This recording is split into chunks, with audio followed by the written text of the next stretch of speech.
Good evening, everyone. Sorry.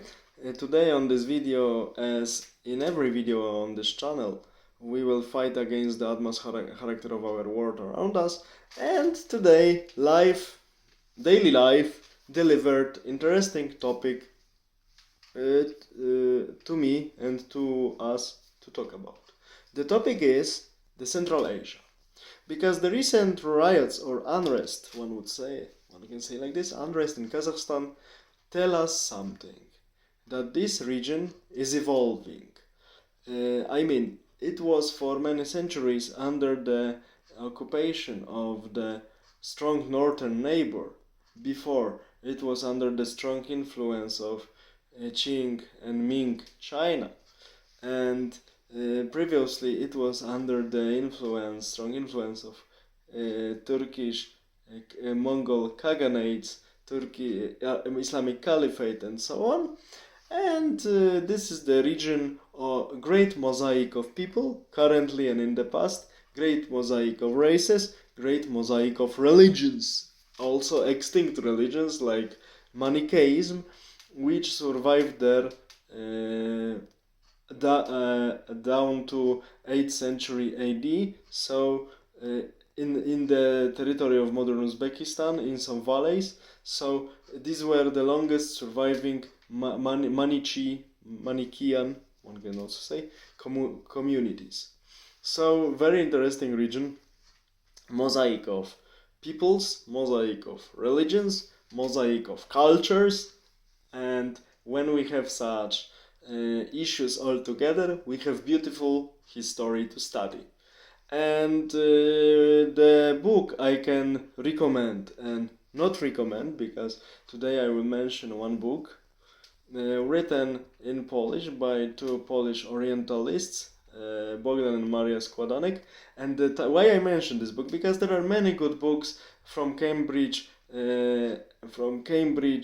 historical department, like Cambridge History of Central Asia. I can recommend to you to read, okay? But why I mention this Polish book, despite the fact it's good, very informative, and not big in volume, despite the fact it was published in 1977, so still Poland, that was officially, now it's unofficially, under the communistic rule.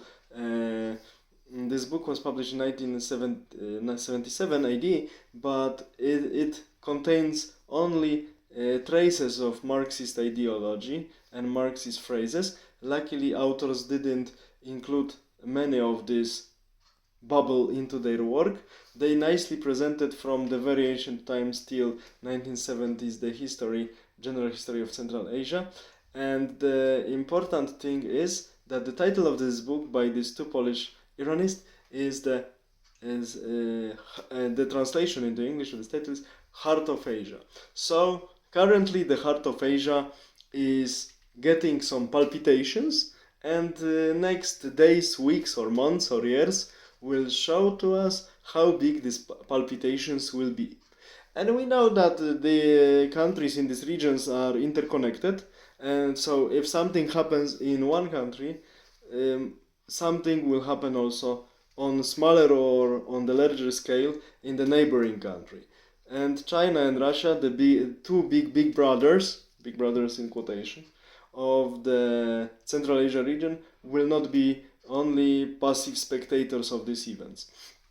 But okay, coming back to Central Asia, there is also one book. I don't know if it was published into some Western languages, but it was written in Russian by a historian of Uzbek origin, Bobojan Gafurov, in 1970s.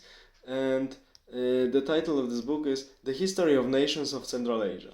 Very fat book. It could have been much better because it contains a lot of factographical information, but unfortunately it's soaked with Marxist phraseology and Marxist ideological bubble, so I do not recommend it. Unfortunately, Soviet publications about Central Asia history, the books published in the Soviet era, Mr. Bobojan Gafurov was the main leading scholar of these times, a Soviet scholar of Uzbek origin, as I mentioned, but his books are stuffed with Marxist terminology, so I don't recommend it. There are luckily many good Western publications like Cambridge History of Central Asia, something like this, also easily accessible in the libraries or in the internet, so one can track the history of this region. I encourage you to this very interesting mosaic of races, people, religions all together, and even today these countries are multi-ethnic. That's why it's easy to sometimes only spark is enough to induce long-term conflict. Let's see in next days, weeks, months, and years if this is the case. For now, what will be the consequences of these events? But to understand what's happening now there in this important region of the world, the heart of Asia that is experiencing more and more palpitations currently, one needs to study a little bit its history to understand better what's happening now. So to understand the present times, one needs to understand past. And I would like encourage all of you to study also the past of this important region, which will be more and more important in our geopolitics in upcoming years. All the best. Have a nice evening. Bye.